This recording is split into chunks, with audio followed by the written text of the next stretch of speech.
Bienvenue dans l'Instant Naissance. Chaque semaine, un déclic pour transformer ta vie de l'intérieur. Je suis Amélie Clerc-Borès, créatrice de la méthode Naissance. Ici, pas de recette ni d'injonction. Juste un espace pour ralentir, ressentir et remettre du sens dans chaque sphère de ta vie.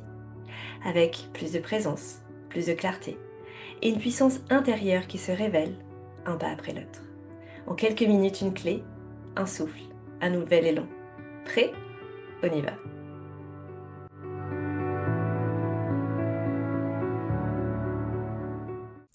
Si vous avez écouté le dernier épisode, vous savez que je me suis livrée à vous, en racontant mon histoire, mes épreuves et mes renaissances. Dans cet épisode, je vous propose la suite. Je vous explique ce qu'est vraiment la méthode Naissance. Pourquoi elle est différente des autres approches, comment elle transforme autant les praticiens que leurs clients, et pourquoi j'ai créé un parcours en 2 temps, le Pro 1 et le Pro 2. Vous allez comprendre ce que signifie devenir l'outil, pourquoi il est essentiel d'incarner avant de vouloir accompagner, et comment je forme aujourd'hui des praticiens à cette posture exigeante, vivante et profondément humaine. C'est un épisode qui vous ouvre les portes des coulisses de la méthode Naissance pour saisir son essence, sa structure et son exigence. Oui, en fait, là, je tiens quelque chose qui est... on voit les résultats de la première promo. Waouh, quand je vois la transformation des filles, ce qu'elles arrivent à faire, ce que ça crée chez leurs patients, ce que ça crée dans leur posture, ce que ça crée dans leur vie professionnelle et personnelle, en fait, maintenant, j'ai envie de l'ouvrir au monde en grand pour que ça puisse toucher et aider encore plus de gens. Tu me fais une transition, fantastique parce que justement en t'écoutant, j'étais en train de me demander c'est quoi le profil type des thérapeutes ou des accompagnants qui viennent vers toi? Je pense que, je le dis sans ego, hein, c'est toutes celles qui se reconnaissent en moi. C'est toutes celles qui, ou ceux, en fait, pour moi, il y a 2 choses. Il y a qui se dégagent, c'est des gens qui ont besoin de beaucoup de mental, de beaucoup comprendre, de quand même pas mal de théorie pour calmer le mental et pour que le mental soit au service de ce qu'elles font. Et en même temps, avec une reconnexion au corps, une reconnexion à l'intégralité de l'être, du vivant, donc de cet alignement tête, cœur, corps, énergie. Mais et donc ça peut être des gens qui veulent intégrer toutes les parts, soit une part émotionnelle qu'ils n'arrivent pas à mettre en place, soit une part corporelle qu'ils n'ont pas. Et en même temps, ça va être des gens qui ont besoin de légitimité, qui ont besoin qui peuvent avoir, parce que je l'ai eu longtemps, et si j'ai créé mon école de cette façon-là en off, c'est est-ce que je suis assez, est-ce que je suis assez compétente pour me permettre de former des gens, est-ce que je suis assez dans la transformation, est-ce que je suis assez compétent, donc ça peut être des gens qui enchaînent des formations sans trouver le lien entre tout pour s'autoriser à créer leur propre touche. Euh,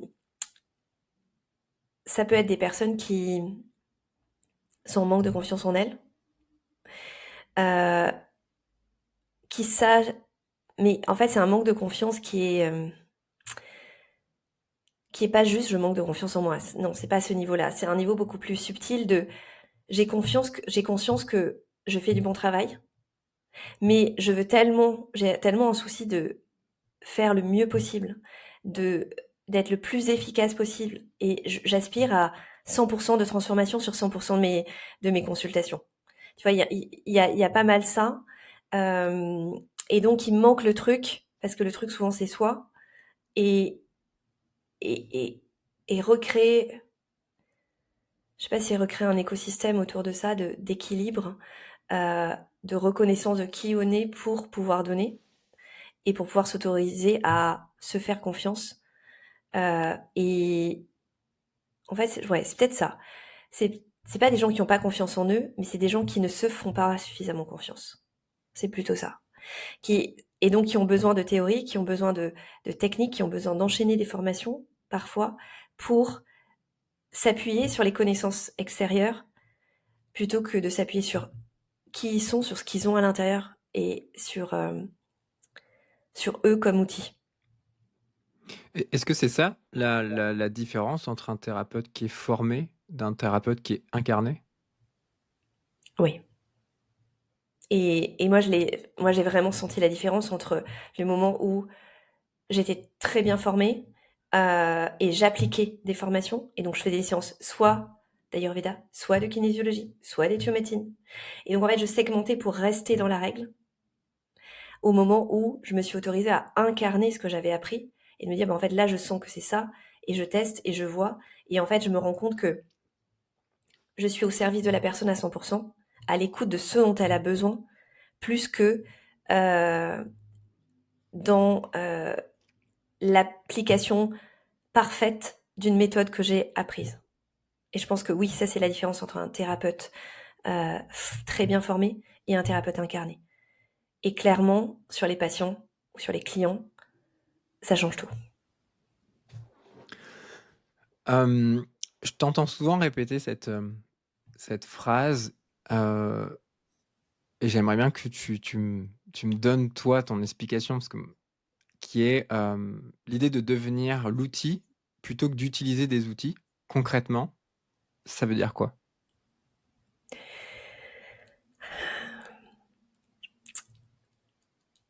Je vais t'expliquer comment je me suis rendu compte de ça et comment après j'ai pu le formaliser, le processer et le transmettre. Euh, c'est qu'en fait, je me suis rendu compte que moi, j'ai cette... j'adore travailler sur moi. Mon mari me dirait presque, non mais t'as encore besoin de faire ça? Ben oui.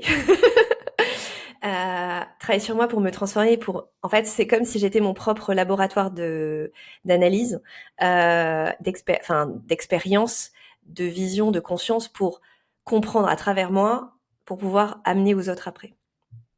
Et, euh, et donc, ben, j'ai fait, voilà. C'est pour ça que je suis aussi allée sur le souffle, parce que le souffle, on se transforme soi. Et donc, ces expériences de transformation, vraiment, qui sont clés dans mon parcours. Et petit à petit, je me suis rendu compte que plus j'avançais, plus il pouvait se passer des transformations chez mes patients avant même qu'ils soient sur ma table. C'est-à-dire que parfois, entre le premier appel où on échange et la première consultation, déjà, il y a plein de choses qui ont bougé. Euh, et, et petit à petit, j'ai eu plein de témoignages comme ça. Et donc, mon cerveau très cartésien avait du mal à me dire, en fait, comment c'est possible? Tu n'as rien fait. Et en fait, c'est passer du je fais à je suis. Et c'est ça devenir l'outil. C'est que finalement, c'est prendre conscience que par qui l'on est, par, et ça on va aller dans le détail dans la formation, par notre fréquence cardiaque, notre fréquence cérébrale, par jusqu'où on est ancré, on est descendu dans notre corps, on va permettre à l'autre. En fait, on est le canal, effet miroir, qui va permettre à l'autre d'aller jusqu'où on est allé soi-même. Et pour moi, c'est ça devenir l'outil, c'est apprendre à être euh, dans une neutralité. Alors, j'ai le mot canal, mais c'est pas forcément le canal spirituel, hein, c'est pas forcément ça. C'est vraiment le, je suis le réceptacle où les gens vont pouvoir déposer, sur lesquels les gens vont pouvoir s'appuyer pour se transformer. Et, et ça, c'est quelque chose qui pareil, est très, très présent dans mon cheminement, dans toutes les formations que j'ai pu faire. Euh, c'est que les formateurs peuvent basculer. On a eu la discussion avec la dernière promo, mais en fait, c'est facile de basculer en mode gourou. C'est facile de dire non, mais en fait, moi, je sais mieux que les autres, donc moi, j'ai plus besoin d'eux et de pas travailler sur soi. Et moi, je pense qu'on a tous besoin de travailler sur ça, sur soi. Je pense qu'il y a plein de gens qui se reconvertissent pour se soigner, se guérir eux-mêmes, mais pas pour l'autre. Et que le fait d'être soi-même l'outil, ça permet d'éviter tout ça. Ça permet d'éviter de dire, en fait, j'ai toujours besoin d'être d'être dans cette neutralité, d'être dans cet équilibre intérieur, d'être dans ce nettoyage intérieur qui va permettre à l'autre d'être qui il est, sans jugement, d'accueillir la transformation qu'il y a à accueillir et de la laisser faire parce que pour moi, le devenir l'outil, c'est sortir d'une potentielle prise de pouvoir sur l'autre. Parce que quand on devient l'outil, en fait, c'est pas nous qui portons la transformation de l'autre, mais on est le réceptacle qui permet ou pas au rythme du patient la transformation. Et, et donc, c'est pas je suis responsable de la transformation de l'autre. Et ça, c'est aussi un des points je pense, des personnes que je forme qui peut être clé, c'est qu'au début, en tout cas moi pendant longtemps, je me suis sentie responsable du résultat. Dans cette logique de résultat de l'entreprise dans lequel, de la société dans laquelle on est, en fait, si ça marche, c'est grâce à moi, et si ça ne marche pas, c'est à cause de moi. Et donc, en fait, devenir l'outil, ça permet de lâcher ça et être encore plus bon, parce qu'on va pas être contracté sur ce besoin, sur cette envie de résultat, mais de laisser faire des choses qui se font au rythme de la personne et de faire des choses beaucoup plus ajustées pour la personne qu'on accompagne. OK. Je sais Et pas si c'est hyper clair, mais ouais, si, si, c'est clair. Mais et du coup, c'est quoi? C'est on peut emmener les personnes euh, pas plus loin que là où on allait soi-même, c'est ça? C'est un peu ce principe-là? alors oui et non. C'est une bonne question. Oui, dans le sens où si un thérapeute, par exemple, n'est pas, on va faire un truc hyper simple, n'est pas ancré, il va pas pouvoir produire enfin, en fait, on ne peut pas accueillir quoi que ce soit d'émotionnel, un switch mental, de mindset ou de mémoire corporelle sans ancrage. Donc ça veut dire que si on n'est pas ancré, ben en fait, on va pas pouvoir faire la transformation en face. Si le thérapeute, il est complètement dans le mental, il est jamais redescendu dans son corps, il va laisser le patient dans son mental. Et il va entretenir ça chez l'autre. Donc, quand je dis on peut pas aller aussi loin que ce où on est soi-même, c'est que notre posture va permettre, mais c'est plus dans la descente presque corporelle, de dire est-ce qu'on est dans la tête, est-ce qu'on est dans le cœur, est-ce qu'on est à l'aise avec ses émotions, avec sa sensibilité, pour pouvoir accueillir celle de l'autre et lui permettre à l'autre d'ouvrir cette partie-là. Et est-ce qu'on est descendu tout en bas, vraiment dans notre centre, dans notre ancrage, dans le bas-ventre, pour accueillir les choses dans le corps. Donc en ça, oui. En revanche, ça ne veut pas dire que, si je prends par exemple quelque chose un viol, un inceste, on ne peut pas accompagner un viol ou un inceste si on l'a pas vécu. Non, ça c'est pas vrai. On n'est pas obligé de vivre tout ce que les patients ont vécu pour bien les accompagner sur ça. Par contre, on a besoin d'avoir, nous, l'ancrage, la conscience, la posture qui va permettre à l'autre de déposer des choses même les plus traumatiques possibles. Mmh.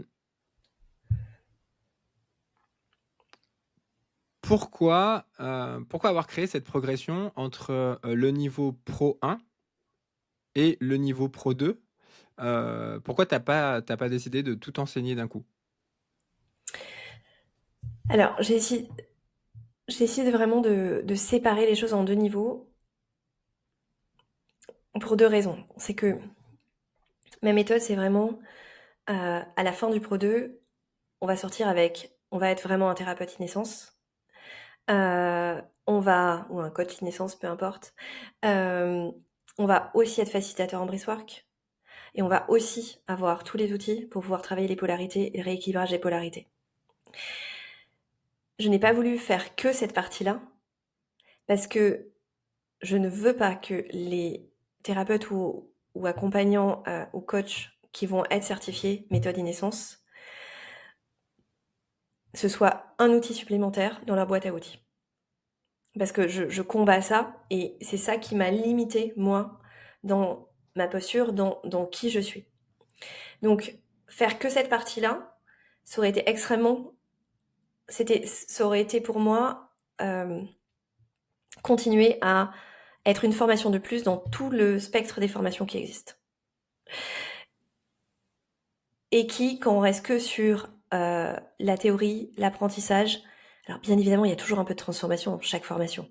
Mais quand on est juste dans le test de c'est ci, c'est ça, et qu'il n'y a pas un travail en profondeur, ben en fait, oui, on expérimente une nouvelle méthode qu'on peut rajouter et où on va par moment utiliser cette méthode, par moment utiliser d'autres méthodes à tour de rôle. Ça, c'est le premier point de pourquoi il y a ce niveau 1 avant. le niveau 1 j'aurais peut-être même pu faire le niveau 1 tout seul. Parce que le niveau 1, pour moi, en fait, c'est comprendre l'humain à travers soi-même, que ça soit dans les différentes axes et comprendre son système nerveux, comprendre les neurosciences, les états de conscience modifiés, comprendre comment le mindset fonctionne, comprendre le souffle, et à travers soi pour incarner et pour que la personne soit un thérapeute qui incarne la méthode et qui soit pas un thérapeute formé. C'est ce qu'on disait juste avant.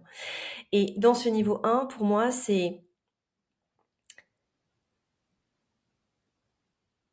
s'autoriser à devenir le thérapeute qu'on est, pleinement, sans filtre, sans règles de méthode extérieure, en se faisant confiance à soi et dans cette verticalité intérieure en fait, je suis prête à accueillir tout ce qui peut arriver en face parce que j'ai cette solidité. Peut-être que je n'aurai pas la réponse, mais c'est pas grave de pas avoir la réponse.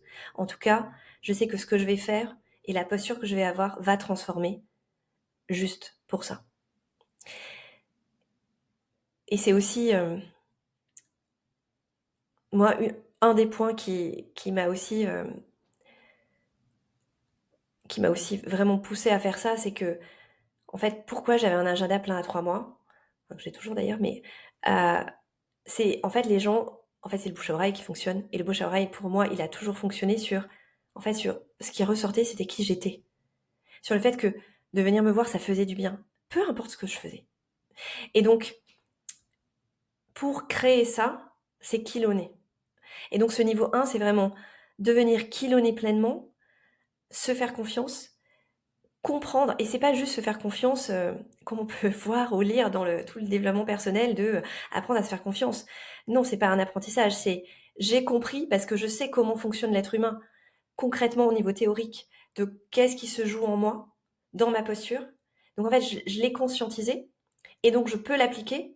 Et comme j'ai eu 6 mois pour l'incarner pleinement avec des immersions, avec de l'expérimentation profonde, en fait, c'est même plus quelque chose que j'ai appris, c'est qui je suis. Et c'est devenir quelqu'un d'autre, c'est devenir un thérapeute incarné qui, par qui il est, transforme. Et, et en fait, ça va même au-delà du cabinet. C'est être cette personne-là dans sa vie de tous les jours. C'est permettre ça à ses enfants, c'est permettre ça à ses amis, c'est permettre ça à tous les gens que vous croisez. Parce que quand vous êtes dans cet axe, en fait, pour moi, être thérapeute ou coach ou soignant, accompagnant, peu importe comment on le nomme, c'est une posture de vie au-delà d'une blouse ou un costume qu'on met quand on rentre au cabinet. Et, et c'est ça qui m'a toujours aussi vachement interpellée sur des thérapeutes ou des coachs que j'ai au cabinet, moi, qui viennent me voir parce qu'ils vont pas bien. Alors, on peut tous ne pas aller bien, et moi, j'ai eu des phases aussi, hein, bien évidemment, mais de dire, en fait, comment cette personne-là, avec ce qu'elle est en train de traverser, est capable d'accompagner. Parce que je pense qu'il y a une période de guérison, euh, d'alignement intérieur indispensable avant de pouvoir bien accompagner. Et et en fait, cette conscience-là, pour moi, c'est une conscience de tous les jours. Ça m'arrive rarement, mais ça m'est arrivé plusieurs fois en 10 ans, d'annuler des journées complètes. Parce que soit je suis malade, soit il se passe quelque chose qui fait que émotionnellement, je peux pas mettre un masque, me fermer et m'ouvrir à l'autre. En fait, et donc c'est cette authenticité et cette honnêteté vis-à-vis de soi-même qui est importante pour moi. Donc ce niveau 1, c'est avoir tous les outils pour comprendre, se transformer et incarner cette nouvelle posture. Et cette incarnation de posture, pour moi, elle est clé.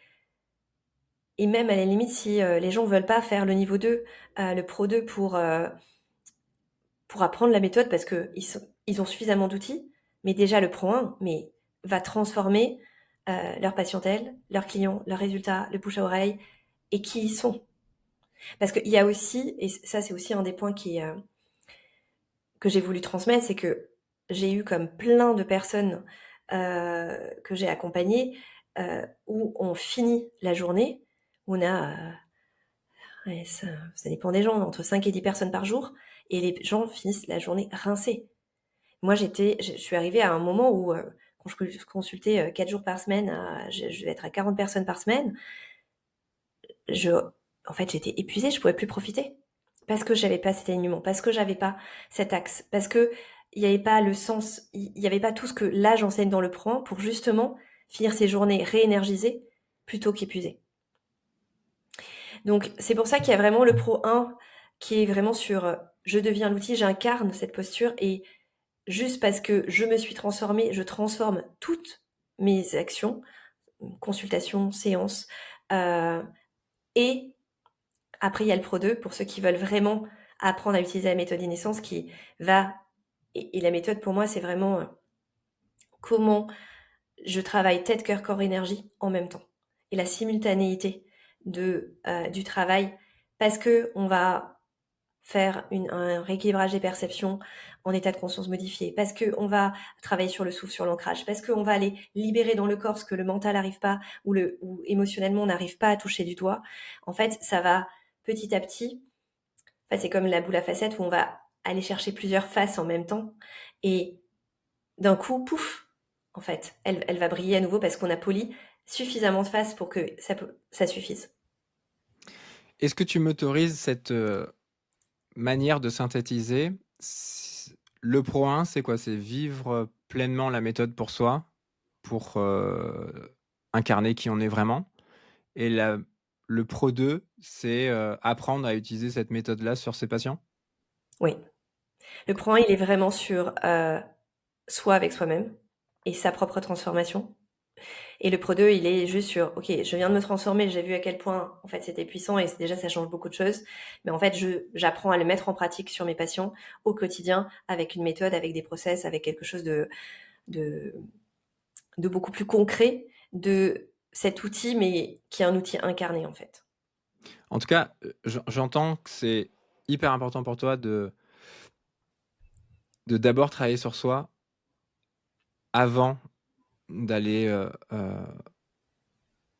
d'aller aider l'autre. En tout cas, c'est, quelque chose qui est, peu répandu, heu, dans le monde du développement personnel, dans, la thérapie, même dans le soin. En tout cas, d'avoir mis cet accent-là sur, vivons d'abord pour nous ces transformations, heu, pour être, ouais, le plus authentique possible, le plus incarné, hem, le plus aidant, j'ai envie de dire, pour l'autre.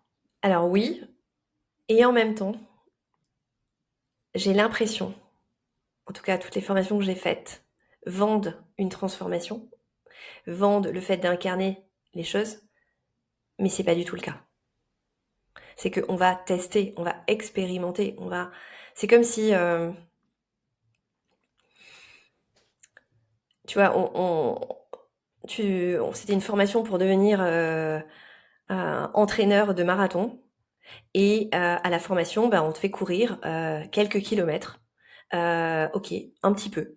Mais que pendant la formation. Et puis entre-temps, on te dit non, non, ne courez pas, il n'y a pas de problème.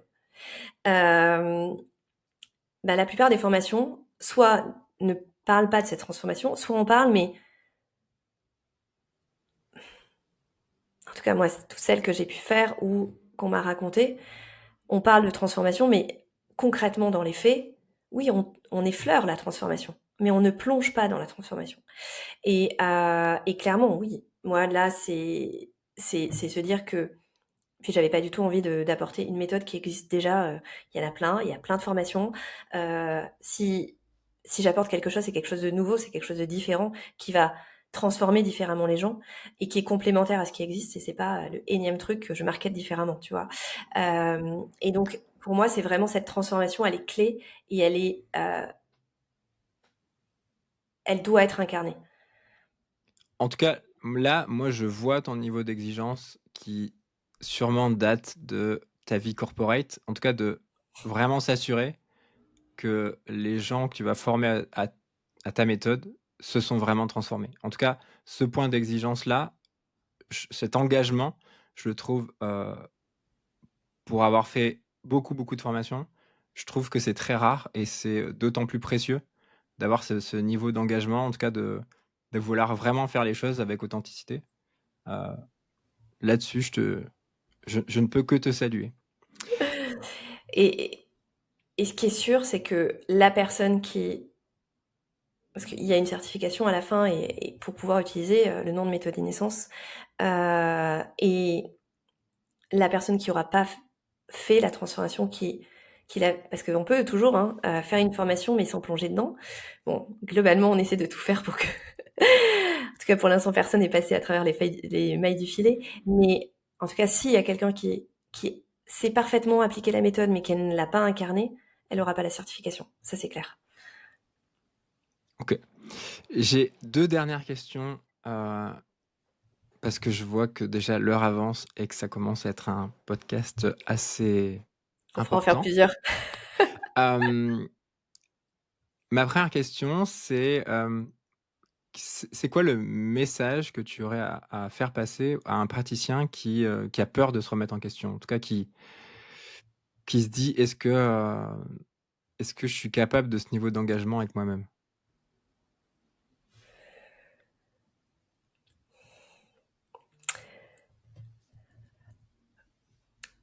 Ou ça serait quoi les signes Ouais, qui me ouais. feraient dire que je suis en train de stagner, que je passe à côté, que Alors, il y a c'est deux choses.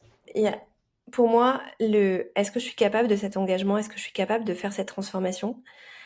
Euh, je pense que dès qu'on se pose la question, c'est qu'au fond, nous, il y a une part de nous qui en a envie. Est-ce que je suis capable? C'est toujours pareil, hein, c'est le comment, en fait, c'est pas notre job. En fait, c'est pas le job de la personne qui vient se former, c'est mon job à moi de l'amener à. Et là, sur la première promo, il y avait 10 femmes toutes différentes, très différentes les unes des autres, et il n'y en a pas une qui ne s'est pas transformée. Par contre, elles ne se sont pas toutes transformées de la même façon, et par contre, j'ai pas utilisé les mêmes portes d'entrée ou les mêmes clés, et c'est bien ça la méthode aussi, c'est pour ça que ça se voit aussi au sein du groupe du Pro 1, pour les transformer. Donc, est-ce que je suis capable à partir du moment où on se pose la question, c'est que au fond de nous, on sent qu'on stagne, on sent que on est en train de se rigidifier peut-être sur une technique, sur une méthode, sur une étiquette, et que petit à petit, avec cette rigidification, on devient de moins en moins efficace, voire compétent, si on ne se remet pas régulièrement en question. Et donc, aller travailler sur sa posture, ça peut faire complètement exploser sa formation initiale. Euh, donc, donc ça, c'est la première chose que j'ai envie de dire. J'ai aussi envie de dire que je le fais avec qui je suis. C'est-à-dire que pour moi, toutes les transformations que je guide et que j'amène dans tous les espaces que je peux créer sont des transformations douces et puissantes. C'est qu'on n'est pas obligé d'être dans le dur, on n'est pas obligé d'être dans une souffrance, on n'est pas obligé d'être dans de la difficulté pour se transformer. Ça peut être doux. Après, oui, ça va être inconfortable. Ça, on est d'accord. Je vais pas dire que ça va être confortable parce qu'on va bouger. Donc, forcément, il va y avoir de l'inconfort, mais l'inconfort, il peut être doux.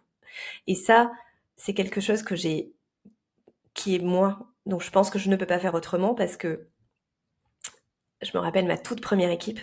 C'était vachement... Moi, j'avais 25 ans, elles avaient 48 et 54 ans. Enfin, deux de 48, une de 54. Donc, et à mon pot de départ, elle m'avait dit, Amélie, elle m'avait fait un discours, et elle m'a dit, Amélie, c'est une main de fer dans un gant de velours. Et en fait, c'est un peu ça, c'est que la puissance et l'incision et le fait d'y aller, et que ce soit non négociable, et que quand je vais voir quelque chose, en fait, oui, je vais vous y amener, mais je vais vous y amener avec douceur. Ça va pas être brutal, ça va pas être doux. Donc, sur la crainte de la transformation que certaines personnes peuvent avoir, vous allez être dans un cocon de transformation qui va vous permettre de faire de transformer tout ce qui a à transformer en confiance, en sécurité, en douceur. Et du coup, je rebondis. Est-ce que tu aurais à nous partager je sais pas, peut-être un avant-après marquant d'un des participants, de ce premier Pro 1 qui était, officieux? C'est quoi, ouais, c'est quoi la transformation qui t'a marqué sur cette première promo? Il y en a plein. Il y en a plein. Il y en a 2 que je vais nommer. La première, c'est quelqu'un qui arrive et qui dit, en fait, moi, mon objectif, c'est d'être 100% efficace sur 100% de mes consultations. Qui est quelqu'un qui a plus de 50 ans, hein, donc qui a une vraie base solide de formation, qui a plusieurs outils. Donc elle dit ça et elle dit qu'elle est épuisée en ce moment et que son agenda, ben voilà, c'est un peu fluctuant. À la fin du Pro 1, elle s'autorise à mélanger toutes ces méthodes qu'elle a déjà, qu'elle ne s'autorisait pas. Parce que quand on venait sur, c'est une kiné, donc quand on venait sur des choses très kiné, ben en fait aller sur de l'émotionnel ou aller sur de l'énergétique, c'est quelque chose qu'elle osait pas, que potentiellement elle fait respirer, elle fait utiliser le souffle sur des séances de kiné, elle les amène sur de l'émotionnel alors qu'avant elle osait pas forcément, donc elle s'est vraiment ouverte, elle a pris confiance sur ok, si je sens que c'est ça qui est bon pour la personne, je vais lui proposer. Après la personne prend ou pas. Elle est sortie, ce qu'elle échangeait à la clôture, c'est elle a repris du plaisir à consulter, à faire ses journées et à rentrer pas épuisée le soir. Et ça, c'est quelque chose qui, pour moi, cette écologie interne est hyper importante parce que le monde va de plus en plus mal, parce qu'on a de plus en plus besoin de soignants, d'accompagnants, et que si on prend pas soin de nous, on peut pas prendre soin des autres. Et que finalement, bah, elle a du bouche à oreille et qu'elle a son agenda qui se remplit beaucoup plus qu'il y a 6 mois. Donc ça, c'est quelque chose qui est... il y a un avant-après où même dans sa posture, son sourire, tout, enfin voilà, bouge. Et une autre personne qui s'est reconvertie, pareil, elle travaillait à l'hôpital, elle s'est reconvertie dans la périnatalité et elle était vraiment dans je suis pas assez, je peux pas m'autoriser à non mais je doute de moi. Et pour le coup, je me reconnais beaucoup en elle de moi il y a 5 ou 10 ans. Et donc et là, sur la dernière immersion de clôture, elle disait non mais je peux pas former parce que je sais pas encore tout, je suis pas encore suffisamment formée moi pour prendre cette posture. Et on a pas mal échangé sur ça. Et en fait, c'est pareil, elle s'autorise à utiliser beaucoup de choses, beaucoup d'outils en même temps, utiliser différentes choses qu'elle a expérimentées sur elle, sur ses patients. Et, et là, elle a lancé sa formation. De se dire, bah, finalement, ok, je sais pas, mais bah, c'est ok de pas savoir. Parce que je leur disais, bah, moi aussi, je sais pas tout. Parfois, je vous dis, je sais pas. Et c'est ok parce qu'on est humaine et je pense que c'est cette authenticité. En fait, je pense que chez beaucoup, c'est sortir du costume de thérapeute, du costume de soignant, du costume qu'on peut avoir euh, pour revenir à l'humaine qu'on est. Et c'est l'humaine qui accompagne. C'est l'humain qu'on est qui, par son authenticité, par qui il est, va accompagner au mieux, plus que de mettre cette blouse qui nous protège mais qui nous coupe de l'autre. Donc ouais, je pense que les 2 transformations que je mettrais en avant, c'est ça. C'est mais c'est pareil, c'est une qui était en reconversion, elle est encore en entreprise, elle a fait une formation de prof de yoga, mais elle elle a jamais donné aucun cours. Et finalement, bah, elle finit le Pro 1 et elle fait des séances de coaching. Le lendemain du Pro 1, elle nous écrit en disant, bah, je viens de finir ma première séance, c'était hyper chouette, machin. Elle va faire des cours de yoga. Elle a déjà des dates. Donc, c'est vraiment en fait la mise en mouvement de qui on est. Et c'est ça qui me touche et de me dire, mais en fait, c'est génial parce qu'une fois que le mouvement est lancé, et si la formation et l'école peut initier ce mouvement vers qui l'on est et la mise en matière de qui l'on est, bah enfin, moi, je peux pas être plus heureuse. Du coup, ça peut s'adresser aussi à des gens qui ont un désir profond d'être thérapeute, en tout cas d'aider d'aider Oui, sous une forme ou sous une autre? oui. Ce que Surtout j'entends. le Pro 1, parce que le Pro 1, ça va aider à cette transformation dans cette... D'avoir moi, cette j'aurais posture, c'est ça? D'acquérir cette exactement posture? d'avoir cette posture. Moi, j'aurais rêvé d'avoir le Pro 1 quand je me suis lancée. Oh, Parce carrément. qu'on se lance, on a des techniques, mais face aux patients, ok, comment on guide une consultation, comment on fait une anamnèse, comment on se positionne, qu'est-ce qu'on peut ou pas. On fait avec du bon sens, mais c'est très différent d'être formé à ça et d'être dans cette assurance interne, cette verticalité dont je parle, cet alignement qui va faire que, OK, on se sent prêt. En fait, c'est ça, c'est qu'on se sent prêt à plein de choses et alors c'est sûr que si quelqu'un, n'a jamais travaillé sur lui, il faudra peut-être faire des petites choses avant parce que voilà. Mais oui, ça peut être aussi quelqu'un qui a bossé sur lui, qui veut se reconvertir et qui vient et le prend et le tremplin parfait, pour soit aller au Pro 2 et mettre, et devenir un thérapeute in-essence, soit faire d'autres choses après. Ouais, en tout cas, la promesse est forte dans le sens où si tu fais le Pro 1 et que tu es pas encore thérapeute et que tu en ressors avec la certitude que tu veux être thérapeute, en tout cas, tu veux être, dans cette posture-là, c'est hyper canon, quoi. Ouais. Bah, là, Hem, de la promo, on en a quand même 3 qui ont validé ça. Donc c'est assez chouette. Donc 3 qui, voilà, ça y est, sont, en marche et bon, une était un peu plus avancée, mais 2 vraiment où, ça a été la reconversion et ça a été, l'évidence et la certitude et surtout la et moi, c'est ça qui m'a le plus manqué, c'est qu'au début, même si, extérieurement, je pensais être enfin, je renvoyais une image de quelqu'un d'aligné, de solide, intérieurement, j'étais, en panique de OK, à chaque consultation, c'était le challenge de: «Oh, est-ce que je vais y arriver? Est-ce que je vais savoir faire? Est-ce que?» Et donc rempli de doutes et en fait, c'est que le Pro 1, ça permet de vraiment savoir, de sortir de ses doutes et de se dire: «Ben, ouais, en fait, ouais, c'est OK. En fait, c'est ça que je veux faire et en fait, je sais qui je suis pour y aller». Et donc je démarre. OK. Hem, un dernier est-ce que tu vois quelque chose qu'on aurait, quelque chose d'important que, tu aurais voulu aborder, heu, et que j'ai oublié? J'ai abordé beaucoup de choses. Hem, Ou peut-être un conseil à tous les thérapeutes qui nous écoutent? Si un point qui m'est beaucoup demandé, heu, c'est est-ce que quid de la fertilité? Parce que oui, j'ai une grande expertise en fertilité, je suis formée, bien évidemment, parce que j'ai quand même et là, on l'a vu dans la promo, il y avait, peut-être la moitié qui était sur ça. Donc bien évidemment, je ne veux pas que ce soit une formation fertilité parce qu'on irait sur des choses qui très, techniques, très hormonales, qui sont importantes, sur lesquelles je suis formée, mais qui ne m'animent pas suffisamment pour moi transmettre à ce moment à mon tour. Et je pense que mon talent et mon unicité, elle est bien ailleurs. En revanche, bien évidemment que, sur chacun des modules, il y a toujours des spécificités. Dans les questions-réponses, il y a toujours de l'ouverture et on va aller plus loin sur la fertilité si les gens ont besoin. Hem et heu et et je pense et c'est peut-être ça aussi. Un autre point, c'est que c'est une formation qui est vraiment vivante, qui est organique et je pense que chaque groupe va avoir une couleur, va avoir une orientation, des modules. Alors bien sûr, il y aura le corps qui est de la théorie que tout le monde aura, mais sur la transformation, sur, l'orientation, s'il y a un groupe où personne n'est sur la fertilité, on va pas du tout en parler. S'il y a un groupe où il y a la majorité sur la fertilité, en fait, peut-être qu'il y aura des modules en plus sur la fertilité sur ce groupe-là parce que ça fait du sens.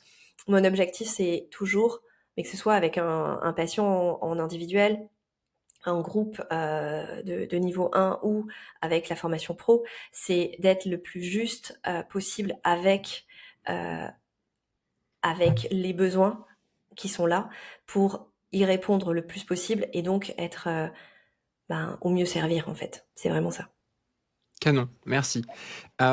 Comment un petit rappel, à la réalité, comment est-ce que les auditeurs, ils peuvent en savoir plus sur tes programmes? C'est quoi la voie la plus, La voie directe? la plus rapide, la première chose, c'est, il y a la page de vente où il y a pas mal d'informations. Il y a pas tout, bien évidemment.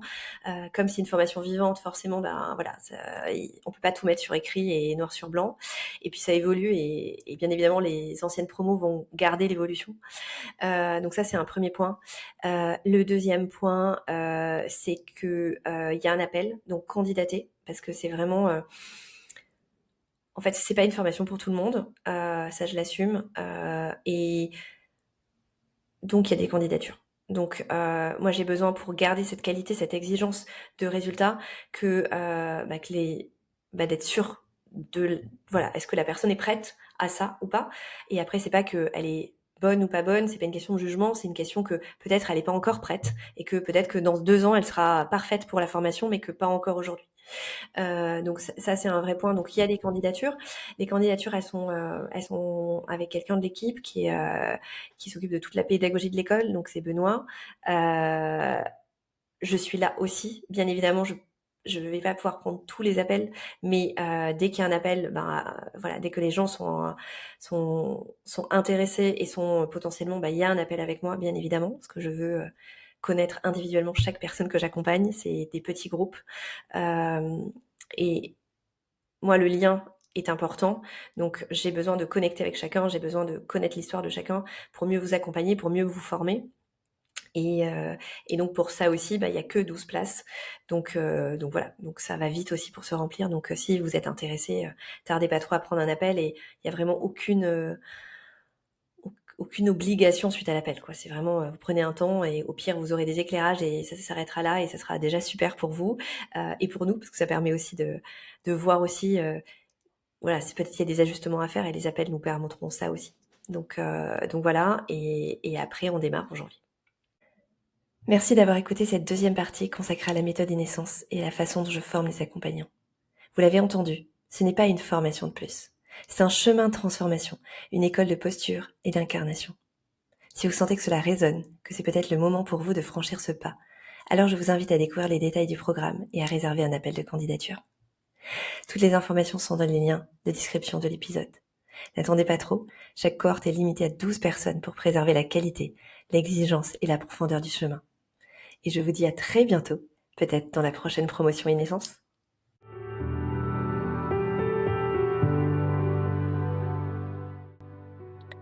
C'était l'instant Inessence, un espace pour respirer, te recentrer, porter un nouveau regard sur ta vie et ouvrir un nouveau chapitre. Si cet épisode a résonné pour toi, prends un instant pour le partager. Un simple geste qui peut déclencher un vrai changement chez quelqu'un d'autre. Et si tu sens que c'est le moment d'aller plus loin, d'engager une vraie transformation, tête, cœur, corps et énergie, alors je t'invite à découvrir la méthode Inessence pour remettre du sens dans ta vie.